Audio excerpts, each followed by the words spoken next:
April 5th, 2024 meeting of the Sustainability City Light Arts and Culture Committee will come to order. It is now 9:31 a.m. I'm Tanya Wu, chair of the committee. Will the committee clerk please call the roll? Councilmember Moore? Present. Councilmember Morales? Here. Councilmember Saka? Here. Councilmember Strauss? Present. Chair Wu? Present. Chair, there are 5 members present. Thank you. If there are no objections, the agenda will be adopted. Hearing no objections, the agenda is adopted. So we will now open the hybrid public comment period. Public comment should relate to items on today's agenda and within the purview of this committee. Clerk, how many speakers are signed up today? Currently, we have no public comment speakers signed up. Great. Well, we will now proceed to our items of business. Members of the public are encouraged to either submit written public comments on the sign-up cards available at the podium, or they can also email the council at council@seattle.gov. Great. We will now move on to our next item of business. Will the clerk please read items 1 through 9 into the record? Agenda items 1 through 9, appointments 2809 through appointments 2817. The appointments of Susan Balbus, Elizabeth Baskerville, Camille Gipaya, Rachel Heaton, Nancy Weezer, Hannah Lindell Smith, Stephanie Ung, Matt Remley as members of the Green New Deal Oversight Board for terms to April 30th, 2026, and the appointment of Emily Pinkney as a member of the Green New Deal Oversight Board for a term to April 30th, 2025. Thank you. All 9 items have been read into the record. We will first consider a vote on the 9 Green New Deal Oversight Board appointments. Will the department coordinators and nominees for the Green New Deal Oversight Board please come to the community table?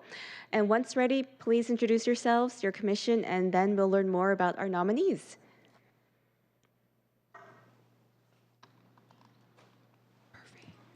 Can you join?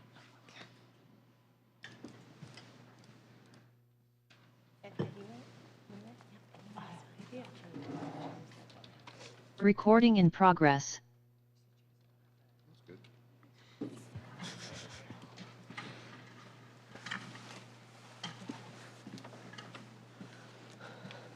It's great to see so many of you here today. I want to thank you for your willingness to serve. A quick thing on the mics, you have to draw the mic up to your face and make sure the green light is on. And it's best if it's like right near your mouth because sometimes we have problems hearing. Well, thank you. Good morning. Recording stopped. Good morning. Are we on? Great. Okay. Good morning. For the record, my name is Jessin Farrell. I'm the Director of the Office of Sustainability and Environment. Thank you, Madam Chair and committee members for having us today. We are going to do a very short presentation, just kind of creating some foundation for the Green New Deal Oversight Board nominees, and then we will pass it over to them to introduce themselves. So I'm joined, why don't both of you introduce yourselves as well? Yeah. Hi, I'm Sarah Cabillos, Climate Justice Advisor at the Office of Sustainability and Environment. And I'm Elise Rasmussen. I am the Climate and Environmental Justice Associate at the Office of Sustainability and Environment, and I am the liaison for the Green New Deal Oversight Board. Okay, so we're going to do just a few short slides. And we may need a little help. Just next, or share screen. Murphy, I can share screen if you want. Yeah. I know that's right. Man of many talents. You want to hit everybody?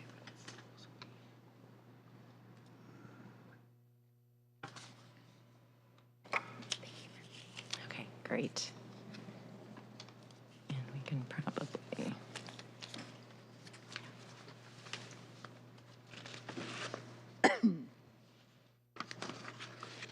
Okay, great. Thank you, everyone.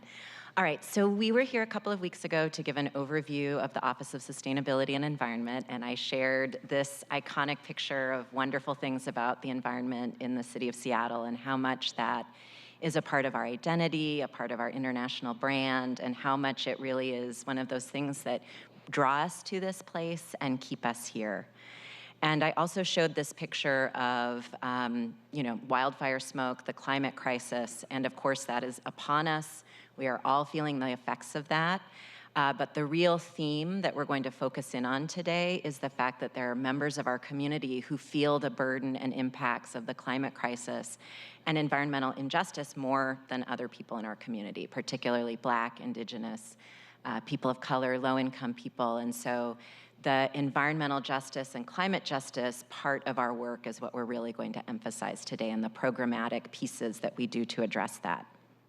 And so, of course, our mission to create a healthy environment for everyone. And again, I just want to pull out that focus on how we do this work around really emphasizing how we're rectifying both past and current harms to members of our community who face that. And I would also like to just acknowledge Councilmember Morales for all of your work and leadership over the years and partnering with us on this work. And so again, this is a slide that we showed a couple weeks ago of our core services, and the one that is highlighted is that piece around climate and environmental injustice. And I know we'll get to come back and talk about other elements of our work.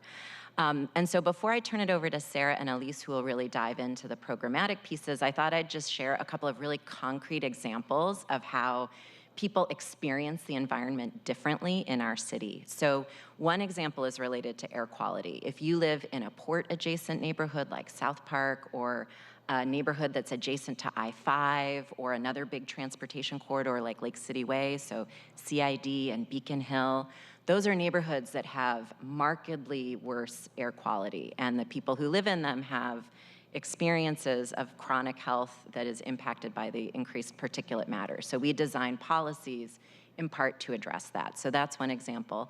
Another example is water quality and the impacts of flooding. Thornton Creek, I grew up in Meadowbrook. That's a place where there's been a lot of improvement around flooding. There's now a natural area, there's recreation opportunities. And that's a wonderful investment that we've made, but there are other parts of our community, again, South Park is an example, where the impacts of flooding, and as they're getting worse, are really, really profoundly impacting that community. So those are some really specific examples of how and why we engage with this framework. And then the final one is a real piece of our work is related to bringing economic prosperity into the environmental conversation. So we're going through this huge transformation with the green economy, and how are we making sure that those benefits are felt broadly? And of course, the classic example where we didn't do that is the spotted owl regulations and those impacts on workers on the peninsula. And so that's an example of how we're really trying to do things differently as we're moving into this big economic transformation. So with that, Sarah's gonna dive into some example, a little more deeply into our work. Yeah, thank you. Thank you, Justin. Thank you, council members. I want to begin by sharing that environmental justice work has been done by grassroots community organizations for many decades, but today I'll focus on how environmental justice work started within OSC. As Justin mentioned, OSC's mission, we know environmental hazards and climate change affect us all, but especially harms low-income communities and communities of color first and worst. Nationally, race is one of the most significant indicators of living near contaminated air, water, and soil. This is true here in Seattle as well. We can see how these impacts are localized in overburdened communities, largely due to historic redlining. One example being the 13-year life expectancy between South Park and Laurelhurst. Recognizing the history and the existing challenges, in 2015, OSC began the Equity and Environment Initiative, which brought together organizations and partners either serving or deeply connected to Black and Indigenous communities of color. They co-developed the city's and the nation's first equity and environment agenda. The agenda outlined overarching goals where the city can work at the intersection of racial justice and environmental justice. One of the key programs that came from the Equity and Environment agenda is the Environmental Justice Fund. The fund resources community-based organizations leading their own solutions to mitigate climate and environmental justice impacts in their communities and neighborhoods. While resourcing community-led work is vital, we also believe the work of the fund is to center relationships, build and deepen trust with community partners, and increase the capacity of our partners. The grant fund is celebrating its 5-year anniversary this year, and we'll be announcing the latest slate of awardees next week. Y'all will receive communication about the awardees and the amazing work they'll complete. As the Equity and Environment agenda brought about programs like the Environmental Justice Fund and the Duwamish Valley program, it was also a catalyst for the Green New Deal for Seattle. In 2019, as the Green New Deal was garnering attention at the federal level, Seattle communities came together to co-develop the legislation for a Green New Deal in Seattle. Today, you'll get to meet a couple of the people that were integral to that Green New Deal legislation, who are also prospective appointees. The Green New Deal for Seattle is growing the city's climate justice work. Where the Equity and Environment agenda set broad goals, the Green New Deal is working to expand on and develop new and innovative solutions that respond to our city's current and future climate challenges. So what does this look like? Well, Seattle's Green New Deal has 3 areas of focus. First, focusing on strategies that reduce Seattle's emissions while ensuring those benefits are felt in highly impacted areas of the city. Second, as we reduce emissions, how are we also creating opportunities for overburdened communities to participate in and benefit from a low carbon economy? Finally, as we're working to find ways to ensure all of the strategies are not only focusing on reducing emissions, but are also focused on adapting to a changing climate and providing multiple benefits like improving environmental health outcomes and fostering resilient and safe communities. I won't cover all of the investments listed here, but wanted to give you an idea of what does these focus areas look like in action. For building an inclusive low-carbon economy, as a city, we're supporting contractors to create opportunities for apprenticeships and pre-apprenticeships. We're investing in young leaders and small businesses in the Duwamish Valley. When we talk about reducing emissions and transitioning from fossil fuels, we're investing in programs like the oil to electric home heating conversions through our Clean Heat program, offering full rebates to low-income homeowners.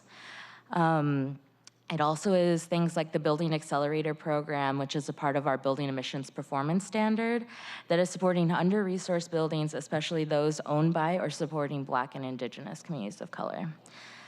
And finally, when we talk about improving our environmental health outcomes and fostering resilient communities, we are thinking of adaptive solutions like resilience hubs, which are trusted community-serving facilities that support communities during their everyday life, as well as before, during, and after an emergency event. This also includes things like investing in equitably increasing our Seattle tree canopy cover, and continuing to support things like the Environmental Justice Fund that is centering community-led projects. The brief summary of investments I just named are happening not only in OSC, but our partnerships across multiple city departments and are directly connected to recommendations put forth by the Oversight Board. I'll pass it to Elise to talk about the Oversight Board, their work, and the prospective appointees today. Thanks so much, Sarah. So the picture that we have on the screen here highlights the partnerships that exist across this body of work that Sarah and Director Farrell just went over. This is a picture of Green New Deal Oversight Board members, other community partners, many of whom are EJ Fund grantees or connected to the EJ Fund in some way, and city government staff all coming together to celebrate the work that they all did to advance climate and environmental justice for Seattle. The Green New Deal Oversight Board ensures that the implementation of Seattle's Green New Deal is carried out as it was intended, which is to improve environmental, community, economic, and health outcomes by uplifting the voices and perspectives of communities and workers who are most overburdened by the climate crisis and environmental injustices. The Green New Deal Oversight Board is a board of experts through their lived and professional experiences. They are deeply rooted and connected to their communities and they serve, and they come together to advocate for community and worker-generated solutions to tackle the climate crisis. The Green New Deal Oversight Board is made up of 19 members who represent can you go back one slide? Thank you. Who represent communities who are most overburdened by racial, environmental, and economic injustice, tribal members, environmental justice organizations, workforce development organizations and labor unions, technical climate and greenhouse gas reduction specialists, as well as youth. The board appoints 3 members, and then there are 8 mayoral appointed seats and 8 city council appointed seats. Next slide. So the board has several functions, which I'll go over in a second. But first, I just want to share that this board has open public meetings every 3rd Monday of the month, and they have 3 active committees who meet in between those monthly public meetings. So those 3 committees are the executive committee, which is made up of 2 co-chairs and an at-large member, and a committee that identifies and supports and tracks Green New Deal related projects, programs, and policies, as well as a committee that leads the board's own community engagement work to make sure that the board's priorities remain closely connected to communities' needs and priorities. In terms of the board's functions, the Oversight Board provides guidance to support the long-term success of the Green New Deal by strategizing on how to advance those 3 key tenets that Sarah just went over. They also support the collaboration across city departments. So we're always getting, as staff, we're always getting new ideas and great questions from the board who see opportunities to improve and de-silo city government's work. Secondly, they create climate-related budget recommendations. So Sarah just highlighted a few of those in Green New Deal investments to date, and I just want to note that those investments originated from the board's budget recommendations in previous budget cycles. Next, the board engages and collaborates with overburdened communities to support the alignment of community priorities and the Green New Deal implementation. This year, the board is partnering with the Urban League of Metropolitan Seattle and MLK Labor to host community assembly sessions to identify possible future board and Green New Deal priorities. And last, the board partners with city departments very closely to ensure the equitable implementation of the Green New Deal.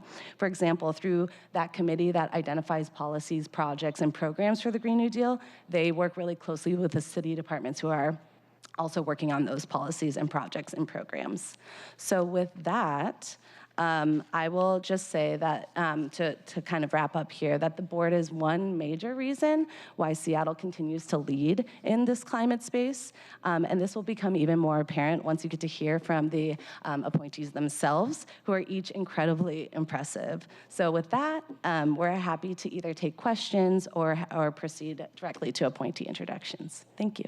Councilmember Strauss, did you have a question? Thank you, Chair. My question was a number of slides back. I didn't want to interrupt because you were on a really good roll. I'll say just generally about, excuse me, about OSE. I think it was slide, there's not numbers, slide 5-ish.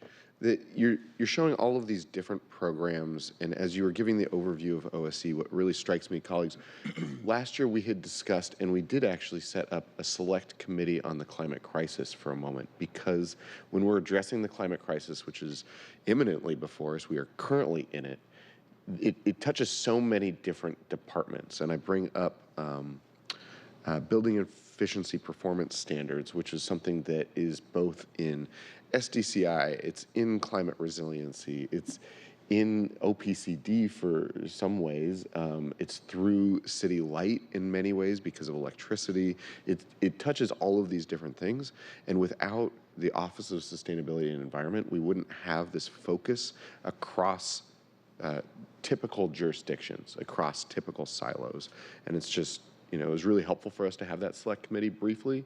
It's something that we could talk about again in the future.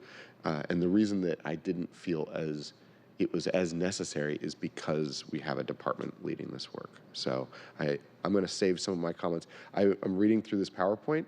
This is more in depth than we usually get for appointments, so I'm probably not going to ask as many follow-up questions to elicit some of the information that I see in your resumes, but I just want to thank you all for being volunteers in this work. It's an impressive group of people. Thank you for your service.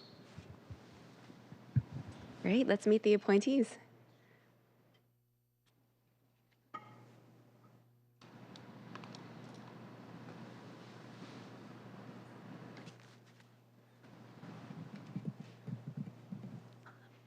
is it? It's on the, yep, there you are. Oh, I'm already on. Hi, my name is Emily Pinkney. I use she, her, they, them pronouns. Thank you so much, council members, for having us and for this honor to be able to serve in this capacity. A little bit about myself. So I'm actually a former member of the Environmental Justice Task Force for Washington State. I was a community representative representing the Urban League. Currently, I serve on the Puget Sound Clean Air Agency as a community representative, as well as on the board of Sustainable Seattle, which is a frontline environmental justice organization that is largely run by BIPOC communities. I'm really excited to be here with you all today. My work that I'm currently focusing on is decarbonization, but demystifying that process for community members. As a lot of us know, there's a lot of funding that's becoming available and a lot of strategies for decarbonization.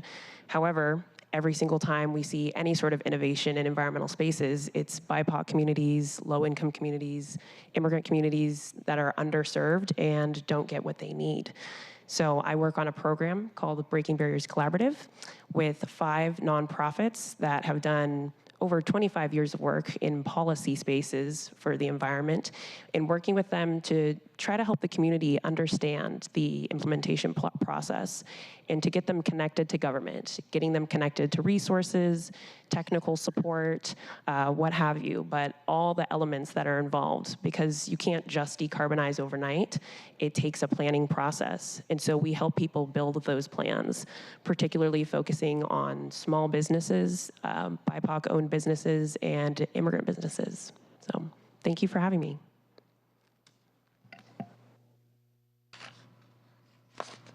That's me. Kind of hard to talk when you're looking this way. Hi, good morning. Thank you for having us. Can you hear me okay? Yeah. I'm Susan Balbus. I'm the Executive Director of Na'ilahi Fund, which means Mother Earth in the Chinook language.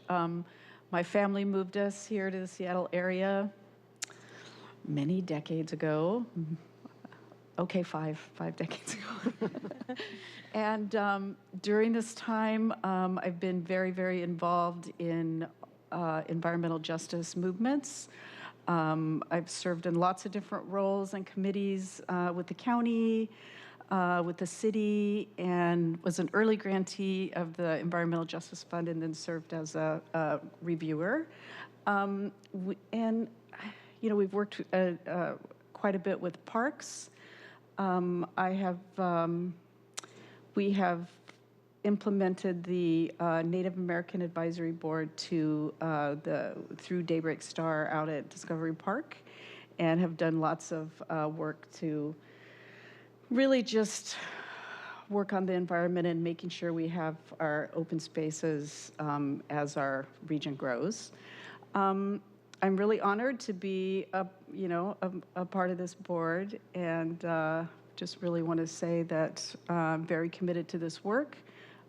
We did green jobs before it was a thing, and I'm just really excited to be here, and thank you so much.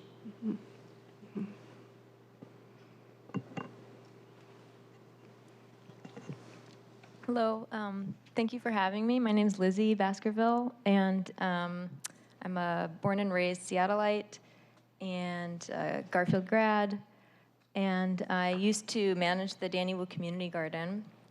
And back in 2020, my friend Joycelyn Choi approached me and said, hey, a lot of the restaurants here are, going through a hard time in the Chinatown International District. Can we take our food waste and compost it in the Danny Wu Community Garden? And so we co-founded Restaurant to Garden, where we support restaurant owners, and we create compost for the elders in the Danny Wu Community Garden. And we are just trying to improve the circular economy in the neighborhood. And our dream is to have green jobs, support all the restaurants, and just really support this neighborhood that we love so much.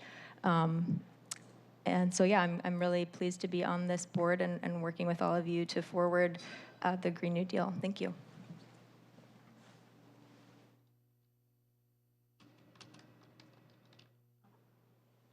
Hello. My name is Camille Gipaya. I use she and her pronouns. And I am honored to be a part of the Green New Deal Oversight Board. As part of the younger generation inheriting the issues of the climate crisis, I enter into this work with so much hope that my generation can truly experience change. Along with hope, I have anger that people of my generation and those who come after me will have to face the severe consequences of the delayed response and inaction. I also recognize that that anger, which I share with many of the younger generation, has brought me here today. So, I'm in front of this council to say, we are here. The young generation will continue to fight for a just transition and will continue to envision an equitable planet where everyone can live in a safe and healthy environment. I believe that one of the most powerful tools for building power is storytelling. So I would like to share my story briefly. I come from farmers and fishermen in an archipelago, the Philippines. I grew up close to food systems and the agriculture sector where the environment was not a backdrop, but life itself. And that's among the many reasons that have brought me to environmental justice. I thank you for the space and for this opportunity. Ingat, or take care.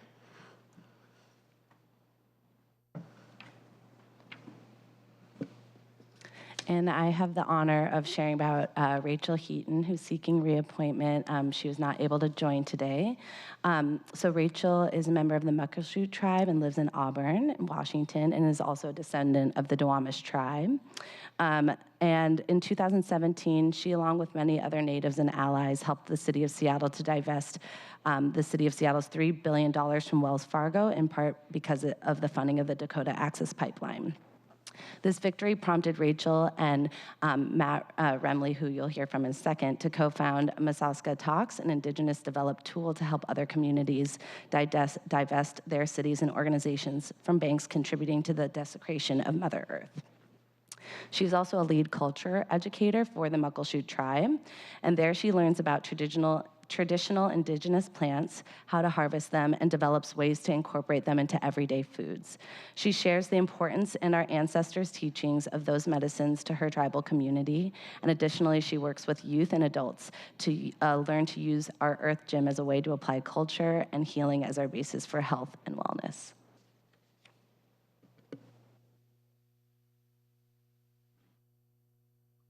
Good morning, everyone. My name is Nancy Huizar, and I use they, them pronouns. I grew up in Beacon Hill, and I still live here. I graduated from the University of Washington with a degree in aquatic and fisheries. And in my early career, I saw gaps in environmental programs and initiatives in South Seattle, specifically in BIPOC neighborhoods.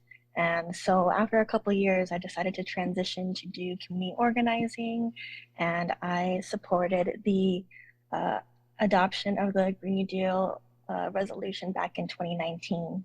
And while the resolution was adopted in 2019, it was built on decades of community organizing, and I'm looking forward to serving on this board to continue advancing the work of our elders and to advance the community priorities of our folks that are present here living today. And I want to thank you for your time, and I'm really looking forward to serving and seeing you all in person next time.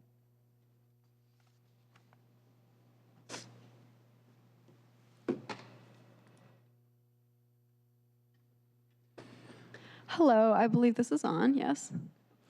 My name is Hannah Lindell Smith.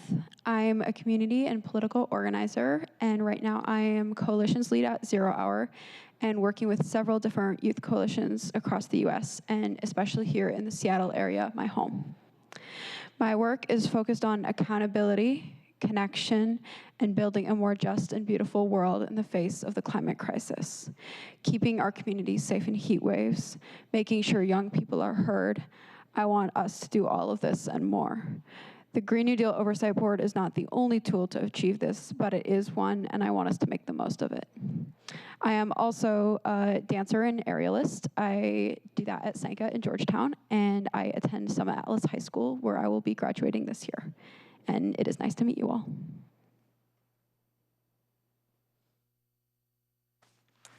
Jumrip Sua, Netting Alkania, Knyam Chmua Stephanie, Hi Nung Knyum Doga No Sahakam Khmer Pracham Seattle King County. Good morning. My name is Stephanie Ung. Any pronouns are good. And I am the co-executive director for Khmer Community of Seattle King County. And we're a direct service organization that's been around since 1984, established by Khmer refugees coming to Seattle after the Khmer Rouge genocide. And we focus on programs for elders, youth, and families. Specifically Khmer. And Khmer is the name of the culture, the language, and the people of Cambodia. I'm here as a newly appointed board member for representing frontline communities. My background professionally and in education is on urban and multicultural environmental education. I used to work for the city as a naturalist, creating community-based programs in Southeast Seattle. And now I work for my own community, helping to bridge the gap that much of our community experiences in recreation outdoors, as well as connecting our young people to our elders. Our community's been here again since at least 1979 with the end of the Khmer Rouge. And many of our elders are survivors who were villagers because the Khmer Rouge focused mostly on people who were formally educated and professionals. So a lot of our elders have deep connections to land and healing practices. However, the Khmer Rouge really scared them into keeping those in hiding. And so being resettled into the US and into Seattle, many of them were not afforded the opportunity to continue those practices, being resettled into public housing, not having access to green spaces. A lot of agricultural practices were lost, or maybe not able to be practiced so much. So KCSKC really focuses on supporting these elders, having space to reclaim that and pass that on to the younger generation. The Environmental Justice Fund supported us creating the first intergenerational gardening program in West Seattle, where we brought Khmer elders and Khmer youth together. For the first time, it was very awkward for all the generations because the temple is normally where young people and elders come together, and it's a very elder-dominated space that our young people don't know how to navigate. So having a third space in the garden was such a special thing. The other reason why being a part of the Green New Deal Oversight Board was important to our community is because during December of 2022, with the King Tide flooding South Park, there were 9 Khmer families who were severely impacted who were not on the city's outreach map regarding sewage backup, as well as information about flooding threats. So because not many people know about Khmer language or realize that our community's here because much of our community members are afraid of authority and afraid of speaking out because of the Khmer Rouge. Many of our community members have gone under the radar, and that we saw that really clearly that has really devastating impacts. So we are really grateful, and so were the families, to have the flood because it connected us to them.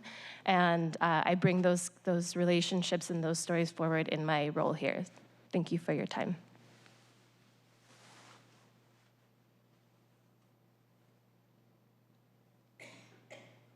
Takepi Santuestia Nape Chusab, Lako Ya Wakia Monatana Machiab, almost Laha and Mataha, Shwana, Seattle Elwati, Dawa Wachiake, Na Yushka Wahi. Well, good morning, everybody.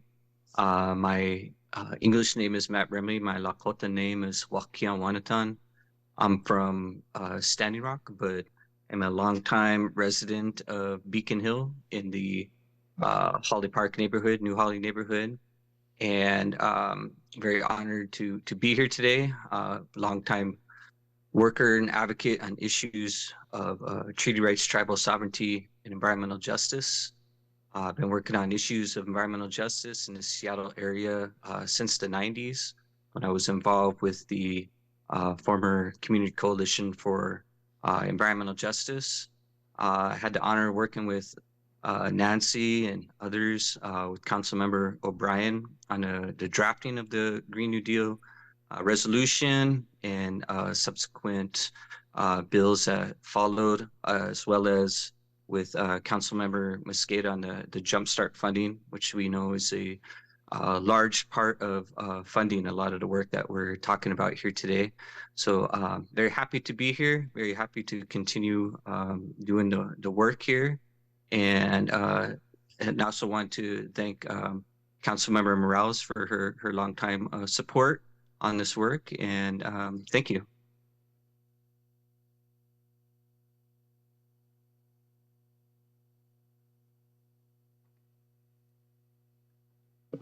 Thank you. That is all of the appointments. Thank you so much. Great, thank you. Thank you for being here. And it's amazing to hear about your accomplishments, individual accomplishments, and coming together as a board. You're going to do amazing things. I'm very excited. And so, colleagues, any questions or comments? I don't have questions, but I want to thank all of you. I will remark that so far, with the exception of Matt, it is women who are here today, and I really want to thank all of you for your leadership and showing up to represent your communities and the really important work as it relates to climate change. I think the array of issues that you talked about really helps us understand how all of this work is connected, right? Whether it's organizing to get communities connected to local government to understand how all of this works, or compost and food systems work, workforce development, working on behalf of young people, and working for immigrant communities to understand how to navigate the systems that we have here and how to make sure that they are recognized and that their needs are also met. It's really important work that you're all doing on your own, and then to bring all of those experiences into serving on this particular board to help all of us understand how things are connected is really important. So just want to thank you for your willingness to be here and to share your journeys with us and to help us make good decisions around how to manage or deal with the climate change issues. So thank you. Thank you, Chair. Okay, I move that the committee recommend confirmation of appointments 02809-02817. Second. It is moved and seconded to confirm the appointments. Are there any further comments?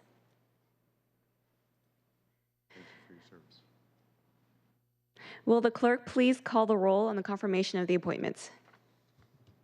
Councilmember Moore? Aye. Councilmember Morales? Yes. Councilmember Saka? Aye. Councilmember Strauss? Yes. Chair Wu? Yes. Chair, 5 in favor, 0 opposed. The motion carries, and the recommendation that the appointments be confirmed will be sent to the City Council. So thank you so much for coming in. It's great to meet all of you, and thank you for your service, and thank you for all that you've done. Thank you.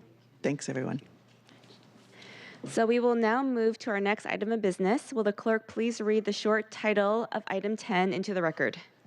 Agenda item number 10, Resolution 32133, relating to the City Light Department, approving the proposed budget framework of the Skagit Environmental Endowment Commission for Canada fiscal year 2024-2025 through 2028-2029. For briefing, discussion, and possible vote. Thank you. Would the department presenters please join us at the table, and once ready, please introduce yourselves and begin your presentation. I really quickly want to comment that Councilmember Strauss and I had the honor of taking a field trip over to the Ross Dam, meeting the Upper Skagit tribe as well as the Soxswaddle tribe. We got to take a boat and go along the Upper Skagit River, and it was an amazing experience to be able to meet people and go to the Environmental Learning Center, learn about their programs, and hear about the preservation work that was done in that area. And so, Councilmember Strauss, do you have anything to add? Yeah, Chair, it was an amazing experience as always. I love that every time I go up there or meet with you, I learn something new about our Skagit Hydro facility.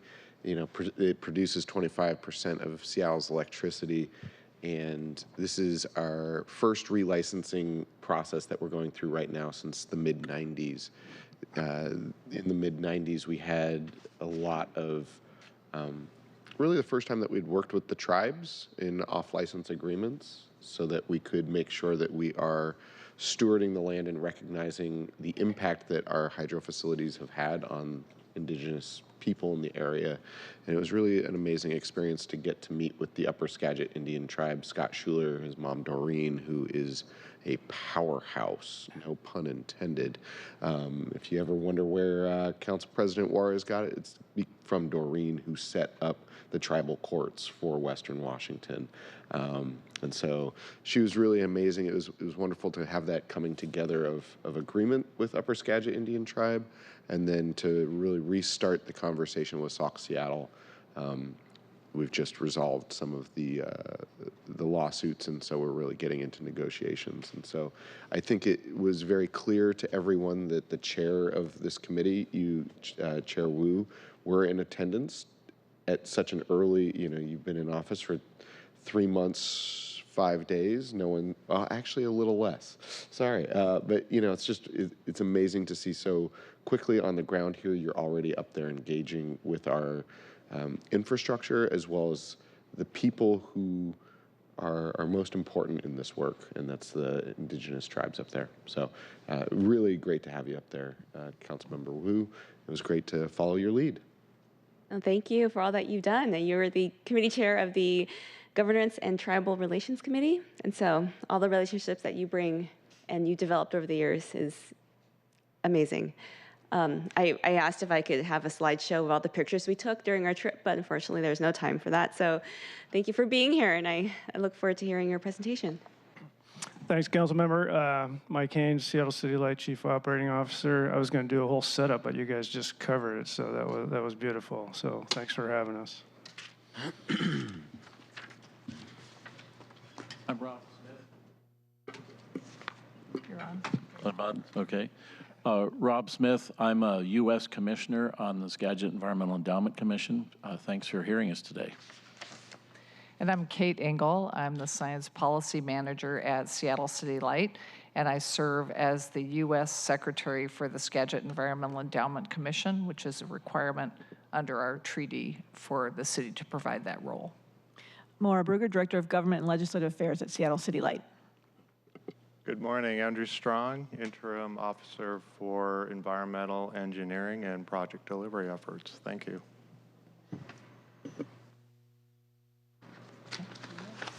Okay, well, good morning. What great timing for us to be here today on the heels of the tour that you just took last Friday and on some of the comments you just made. So the Skagit Environmental Endowment Commission and the High-Ross Treaty that we're going to be talking about today is an extension of some of the policy framework up in the Skagit watershed that governs, among other things, environmental stewardship. So today what we're here to talk about is the 5-year budget framework for the Skagit Environmental Endowment Commission. So who is the Skagit Environmental Endowment Commission, and what do we mean by the framework? What are we doing here today? So first of all, I thought I'd start off with a bit of context on the High-Ross Treaty and Agreement that formed the Skagit Environmental Endowment Fund and the commission that administers it. Then talk about the endowment fund itself and some of the activities that that is supported over the years, especially the last 5 years. Then we'll move on to having Rob, our commissioner, present the budget framework, which is the plan that SEEK has created to govern what they're going to spend over the next 5 years, how they're going to invest that money. And then I'll circle back on the purpose of the council resolution. So I just wanted to make clear today, to start things off on the right foot, we're not, and SEEK's not asking for funding here today. The funding that is in this endowment fund is built into our budget. It was something that we're required to do. It's non-discretionary funding that it goes into our budget. So what this is about how SEEK spends the funding, how they're planning to spend it over the next 5 years. And that is part of this review process that we're going to go through here today, and your approval is something that is required of the treaty. The same requirement follows the BC government as well. They need to do the same thing. Chair, may I? Go ahead. Thank you. I think this is a fine slide to sit on. I wanted to take us back to a higher level before we get into some of these details. Our briefing ahead of this committee was very helpful for me, even though I'm a geek and in the weeds all the time. This was something new to me. Actually, the next slide with those years is really helpful. So colleagues, I know Kate is about to share some of this, but I'll also say it, which is as the dam was built in 3 different stages, we flooded Canada. And so when we flooded Canada, beyond just the FERC and the off-license agreements with our tribes, we have an international agreement. And at that time, there was a pot of money set aside, which created an endowment. Is that correct?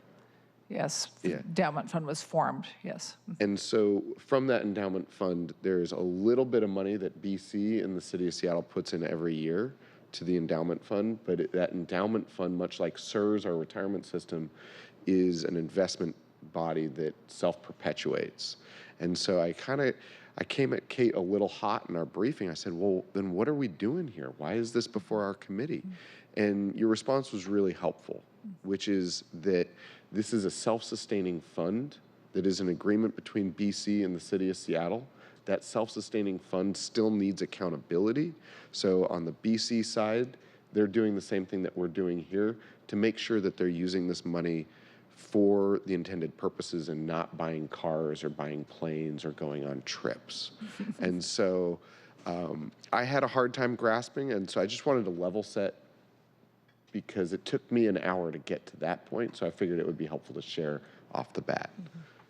Thank you, Kate. Sorry for editorializing. Yes, no, and thank you for that. I really appreciated the pre-meeting that we got to have together, that kind of time to kind of explain this, because it's a little bit different beast, a little bit different type of decision that you'll be making here. Just building on what Councilmember Strauss said, so the Ross Dam is the largest dam on the Skagit system. It's the northernmost dam in the system, and it is closest to the border.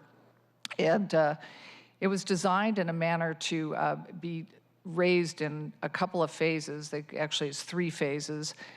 There's the initial phase that started construction back in 1937, and then it was increased to a height of 1,600 feet in 1949. This was all part of the plan and part of what was agreed to between U.S. and Canada. And when it came time to raise it a 3rd time, the last time, phase 3 in 1970, over the 40-year period of time since the idea was hatched to create this dam and the time that 3rd phase was to go up, there was a change of heart about that situation. There was a lot of concern about the environmental damage that would cause, because it would cause an additional flooding of 5,000 acres up into British Columbia. And over that period of time, there was a lot of recognition over the environmental values of the Skagit watershed on both sides of the border, as well as the recreational values and other appreciation that the public had of the area. So there's a lot of concern and a lot of outcry about that. Can we move to the next slide? So I've got some examples of some newspaper articles there to get the point across. There's a lot of attention paid to this situation at that time, and it was all settled with a treaty between the U.S. and Canada signed by Ronald Reagan, which kind of dates it back in 1984. And so this treaty's been in existence for 40 years, and there's an agreement between Canada and the province of BC that's annexed to it as part of the whole treaty and agreement package that we're talking about here today. So as part of this package, there was an endowment fund established. And this endowment fund, there was seed money put in by both governments to establish it. And it was intended to be invested in the environmental integrity, maintain the environmental integrity of the watershed. This is a great example of transboundary stewardship, I just might point out. The spirit and intent of the treaty, this part of the treaty is about transboundary stewardship and how to facilitate that. So when we talk about the environmental integrity of the watershed, I might point out we have visitors that come to that watershed from all over the world every year, hundreds and hundreds, probably thousands, I haven't counted them myself, of visitors that come to that watershed to appreciate the environmental aspects of this area. So here's some highlights of it. It provides 30% of the fresh water that goes into Puget Sound, so what we do in there matters. It has the largest, healthiest populations of steelhead and Chinook, which are threatened species. It has the largest run of chum salmon in the lower 48 states. The Chinook salmon, I might point out, make up about 80% of the food source of orcas, which are a threatened species, endangered species. And most of the Chinook that they eat actually comes from the Skagit. The largest and most diverse population of bull trout, which is a threatened species, lives in the watershed. 99% of them spawn above Ross Dam in the upper reaches of the watershed, clear up into Canada. It's a critical area for introduction of grizzly bears. You might have read something about this in the news recently. There's energy being kind of reinvigorated into that effort right now. It's got old growth forest on both sides of the border that supports spotted owls and other old growth associate species. And lastly, I just wanted to point out that the area is protected for the most part by parks on both sides of the border. It's got Manning and Skagit Valley Park on the BC side, and on the US side above Ross Dam, we have Ross Lake National Recreation Area and North Cascades National Park. So moving on, the Skagit Environmental Endowment Commission administers this endowment fund. It consists of 16 commissioners, 8 that are appointed by the mayor and 8 that are appointed by the Premier of British Columbia. They each serve a 4-year term. They can be reappointed for multiple terms, and some of them have. The appointments are staggered so that we constantly have an influx of new commissioners that come through each year. And then we're required by the treaty and agreement to provide what they call administrative support or staff. And that takes the form of 2 secretaries. And as I mentioned previously, I am the US secretary. City Light has been delegated the responsibility of providing the secretary for the city and the other administrative support that's provided to the commission.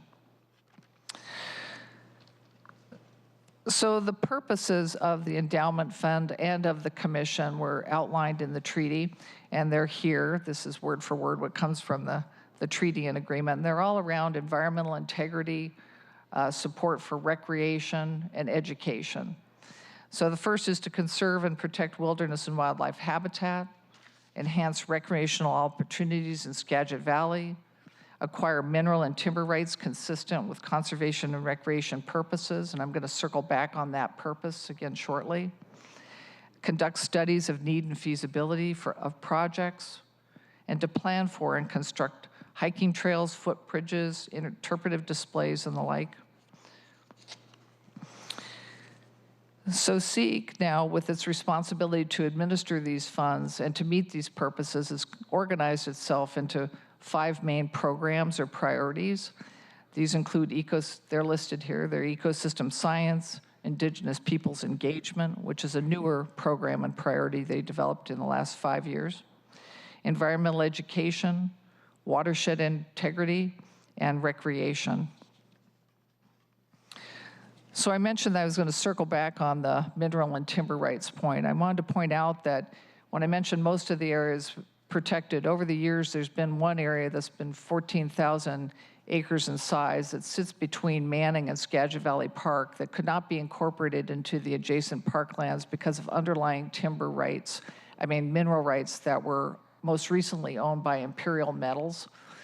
And so it took 38 years or so until SEEK could get everything together that it needed to end up extinguishing those mineral rights. So it's a huge win for not only for the Skagit Environmental Endowment Commission, but for the BC province and for Seattle, US and Canada, to have these mineral rights extinguished. It was an effort that was supported by funding and know-how from the state government here, the provincial government, and from the city of Seattle, among other people that kind of all pulled together to figure out how to do this and get the funding in place so that we could pay for the extinguishment of these mineral tenures.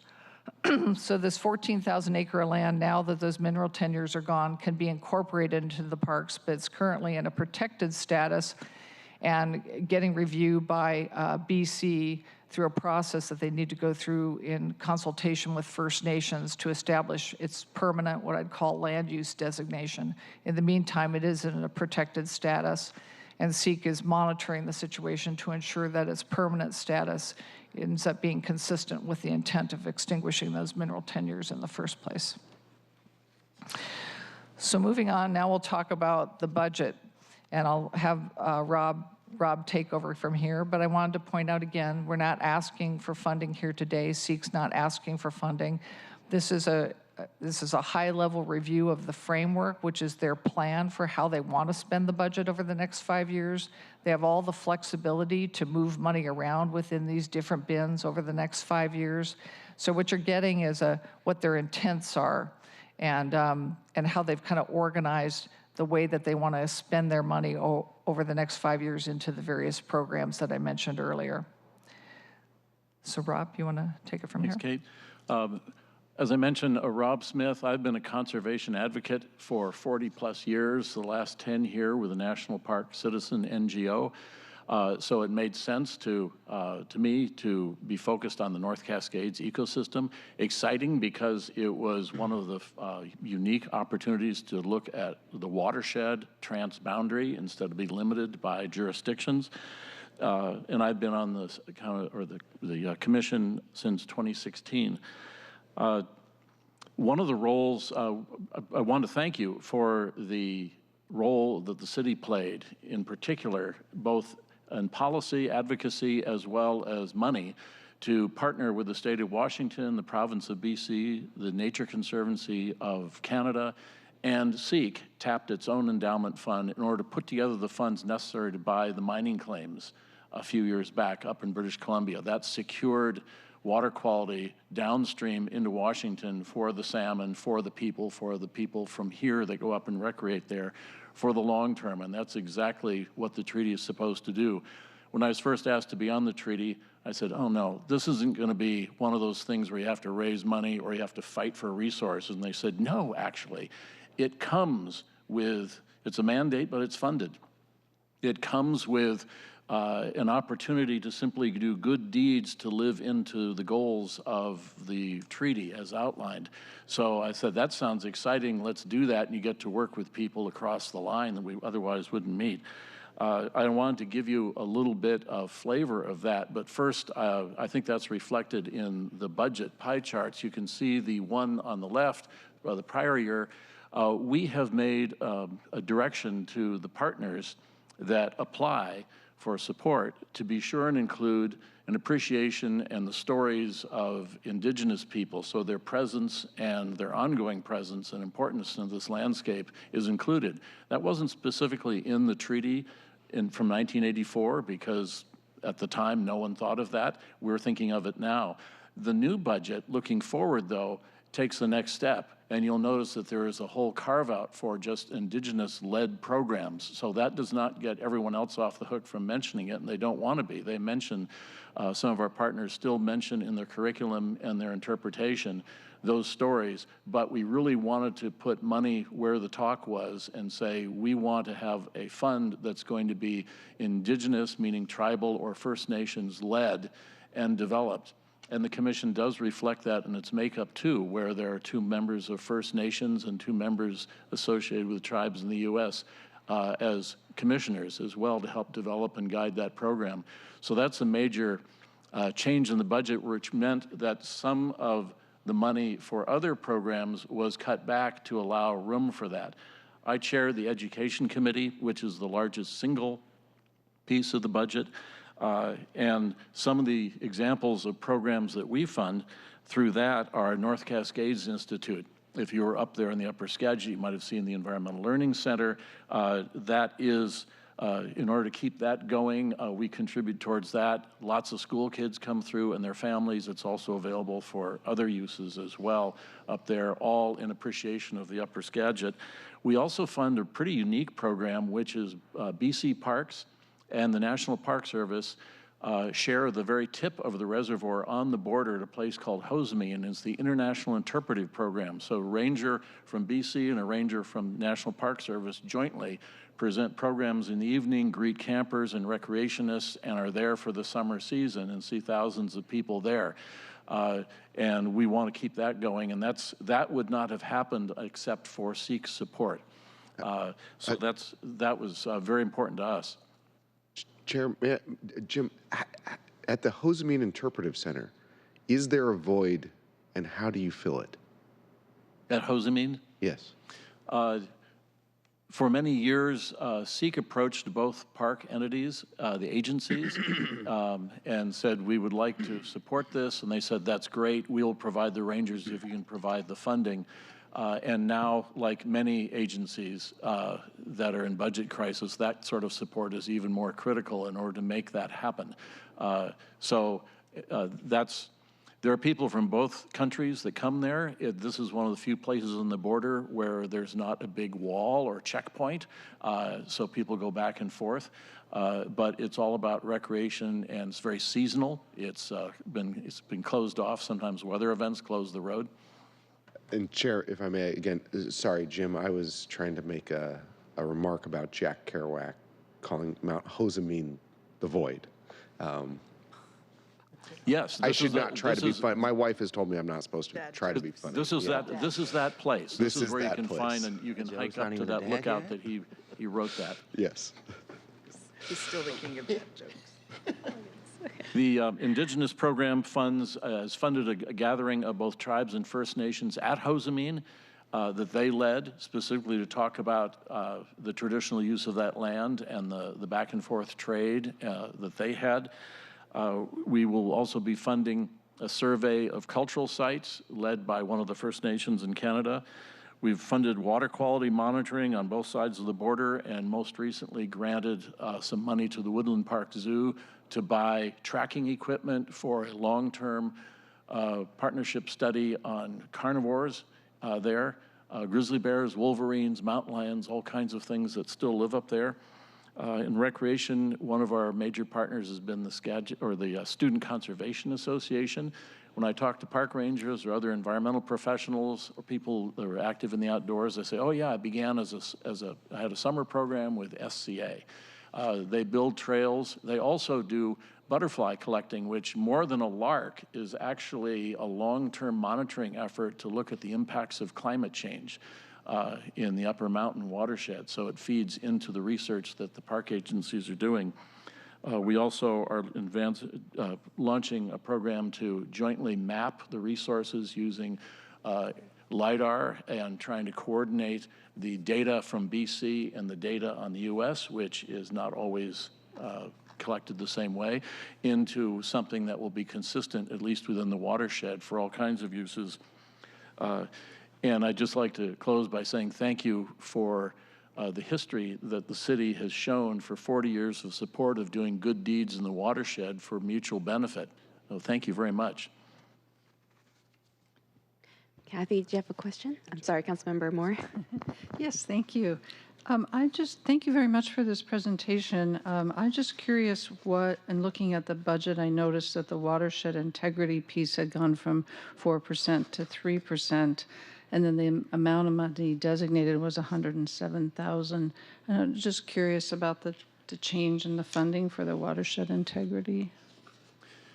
You know, there's a body of money that is given to SEEK, and within that, similar to perhaps how the city council is organized, we kind of divide it up so not everybody has to attend all the same subcommittee meetings. But there's some great flexibility within that. There's an overall budget. Within that, we try to anticipate over a multi-year, in this case, 5-year framework, how it will be used, and then adjust it as it goes along.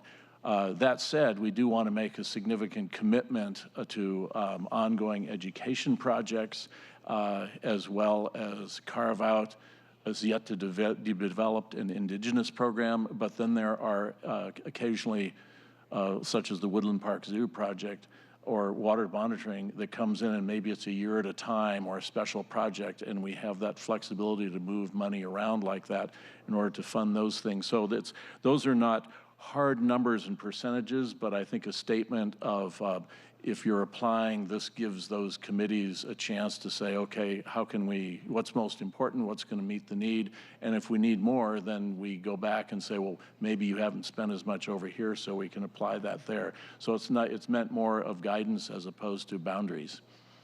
I'm just curious, though, in terms of you've got your SCC funding priorities and you've got watershed integrity listed on 1, 2, 3, 4, and yet the amount of money that's been set aside, even if it's more,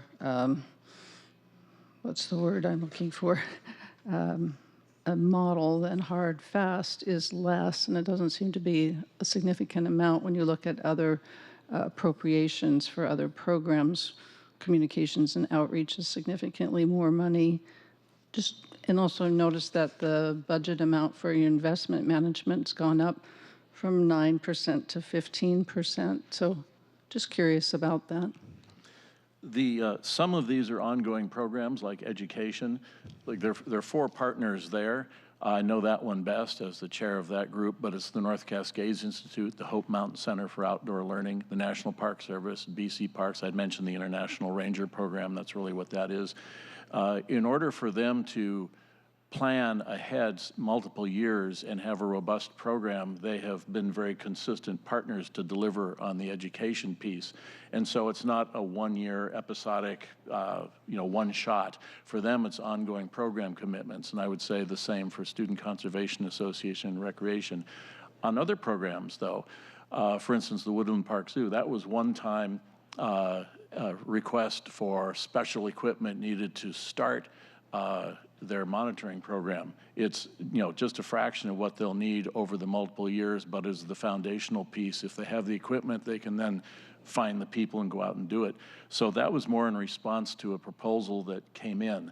So I would say the science side is more of those as opposed to ongoing commitments to organizations. So it's a mix, and we try to even that out. We also have reduced funding after this coming fiscal year to some of those education and recreation partners so that there is significant funding for indigenous programs, which have yet to be developed, but we really want to provide opportunity and significant opportunity for that to First Nations and tribes. As far as the investment management, that was for the previous 5 years, and we have an investment guy on the board who's been a professional with NGO management for a long time.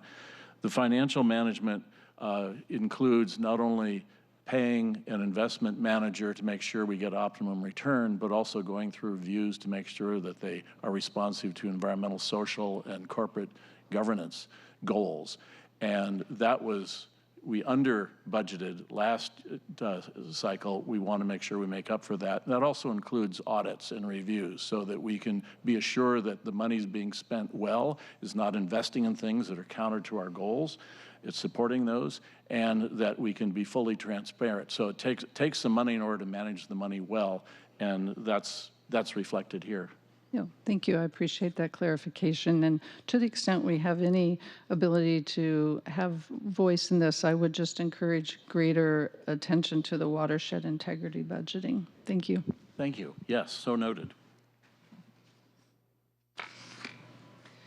I wanted to add and just mention a couple of points here, is that SEEK doesn't typically come up with its own projects.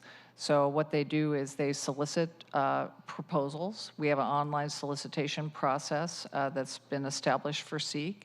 And so they're trying to be responsive to the types of proposals that come in. So some of this is a reflection of work that they know they're going to be doing over the next 5 years to continue something that was done the last 5 years.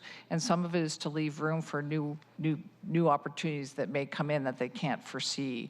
So some of this pie gets adjusted over time as the opportunities come in from different entities. They propose projects that SEEK's really interested in that might fill a great gap in protection in the watershed at the time, or that might leverage work that's being done on the U.S. side opportunistically. There's a lot of work being done on the U.S. side, studies that are supporting like relicensing that City Light is doing right now, and SEEK is taking advantage of the opportunity to expand some of what we're learning and the ways that we're doing that up into Canada. So there's a number of different variables that go into how they plan to distribute that funding that doesn't have to do with necessarily what they think's most important. Like the slices of the pie don't necessarily indicate what's most important. It's about what is the, how to respond to the proposals coming in, the opportunities available to them to support the overall effort. And then the totals under each of these pies are different too. So these pies don't show, we put them up there for comparative purposes just so you could have a sense of place a little bit. But the total under the pie for the last 5 years was more than what they have available to them these 5 years moving forward. So what they project they're going to have, that they forecasted that they're going to have available in income, as shown in the table that you see, that's up right now, that 3.3 million, there was more money last time, more income last time that they had to work with. So when you see a smaller slice of the pie, it doesn't necessarily reflect a lot less money. It's relative to the total amount available that goes into that pie. So, Thank you. Chair? Hope that's helpful. Chair Wu? Or do you have Go more ahead. questions? Did you have more in your presentation? What's that? Did you have more in the presentation? Yeah, we'll just finish up. Yep, and then entertain it. Yes, please. So we just wanted to circle back on the purpose of this resolution. So it's about fulfilling our obligations to the treaty, which has a word in there, approval, that the City of Seattle and the BC province need to approve of the budget framework, the plan that SEEK has for spending their money over the next 5 years. This is consistent with Resolution 31568, which changed the review period from annually to every 5 years. So we're on a 5-year cycle of reviewing the budgets now. That's why you're seeing 5 years ahead instead of just 1 year ahead at a time. And this is consistent with previous resolutions that allows budget expenditures to be carried forward into subsequent fiscal years. So they have SEEK has the flexibility. If there's money left over from 1 year that they plan to spend, they can fund something else the next year with that money. They have flexibility to do that. They also have the flexibility to come back to council if something changes in the total amount of money they forecast to spend in a given 5-year period. They can come back to council and talk about it, communicate about that. And that's the end of our presentation. If you have any more questions, we're here to answer them. Councilmember Strauss? Thank you, Chair Wu. Mine were along the same lines of Councilmember Moore. If we could go back to slide 10. I understand these buckets are large and that there's grants that are driving how the spending is deployed. Can you help me understand, when I see watershed integrity and ecosystem science, I could probably take a program and fit it into either, or maybe into indigenous. Can you help me understand what's in each of these pies? And we don't have to go into a programmatic level because I understand you have grants that you're applying for, but especially watershed integrity and ecosystem science, what's the difference there? You could put some things in either bucket. The way it's based on what's been spent, watershed integrity has included paying attention to the FERC relicense to make sure that, say, native fish are protected, or those issues are, and the Canada is considered, and other issues like that. But in particular, mapping, and also looking at additional opportunities to retire mining claims as the treaty requires, because there is some unprotected land in the U.S., still some more in Crown land in British Columbia. And a big piece that is not reflected in this pie here is the $1.5 to $2 million that SEEK put into and held aside from this pie in anticipation for decades that we would be contributing towards purchasing mining claims in Canada. So that, you would say, would be watershed integrity, big time there. In terms of ecosystem science, that's probably more of the hard science, water quality monitoring, both in Canada and the US on streams. to make sure that the streams are suitable for native fish and are not being impacted by mining, in particular in the upstream in both the U.S. and Canada. So that would be, and that's where Woodland Park Zoo's carnivore research would go to. So these are sort of categories as they come in, they're sort of assigned saying, well, this kind of sounds a little more sciencey, this sounds a little bit more land use management, and so they'll go there. But it's, when the commission meets quarterly, it looks at each of these and says, well, maybe we need a little bit more support over here. So that's why these are sort of guidance, but also flexible. Thank you, Jim. That's very helpful. I just wanted to add on to what Rob's saying is that you can go to the SEEK website, just search on Skagit Environmental Endowment Commission. It has a lot of information there available to the public, including their strategic plan. Here's a hard copy of a draft one. They're not ready to post this online, but you can see they have a strategic plan. It provides the definitions that each year they update their definitions of these different programs, and they commit to different priorities of these different programs or priorities that they've established. And no category is mutually exclusive. Again, it's a way to kind of organize themselves. But there's projects that come in that are indigenous, they're educational, and they're recreation and everything. So they just kind of make decisions as things come in to put them into one pot or the other, depending on how it fits the priorities and what the funding available is. Councilmember Moore has a question. Well, again, not a question. I appreciate that these categories are somewhat flexible, and I also appreciate the information that there was additional money put aside to continue to buy mineral rights. I guess, though, that we do look at pies, we do look at how money is allocated, and watershed integrity is incredibly important, and it is listed as an SEEC funding priority, and yet I don't see it. Recreation has its own category as well, and it's a significant percentage. So I see the percentage of watershed integrity going down rather than going up. I understand that the work is potentially encapsulated in other areas, but again, my emphasis is watershed integrity is critically important. I know you're doing great work around it. You've announced it as a priority. So I'm just a voice to make sure it is in fact a priority and perhaps a growing priority in terms of budgeting in its own category. Yes, I think that's a good point. Yeah, thank you. Thank you, Madam Chair. Do you by any chance have the numbers from the prior 5-year budgets compared to the current 5-year? SEEK has the numbers. We don't have them with us today. The past 5-year budget framework. We just brought the pies to compare them at a high level. But the total last time was about $4 million. So that's part of the reduced forecast, income forecast. It has to do with the fact that the endowment was reduced.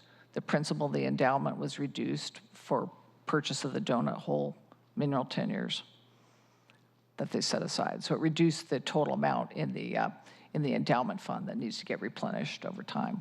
Yeah. Colleagues, any additional questions or comments? I just want to point out really quickly that the plan does prioritize education, indigenous engagement, and also that the fund is separate from the city budget. So if we are okay, I would like to move that the committee recommend adoption of Resolution 32133. Is there a second? Second. Thank you. It's moved and seconded to adopt the resolution. Are there any further comments? Will the clerk please call the roll on the adoption of Resolution 32133? Councilmember Moore? Aye. Councilmember Morales? Yes. Councilmember Saka? Aye. Councilmember Strauss? Yes. Chair Wu? Yes. Chair, that is 5 in favor, none opposed. The motion carries, and the committee recommends that the council adopt Resolution 32133 we sent to the April 16th City Council meeting. Thank you. Thank you very much. Thank you. Great. We have reached the end of today's meeting agenda. Is there any further business to come before the committee before we adjourn? Great. Hearing no further business to come before the committee, we are adjourned. Thank you. Thank you.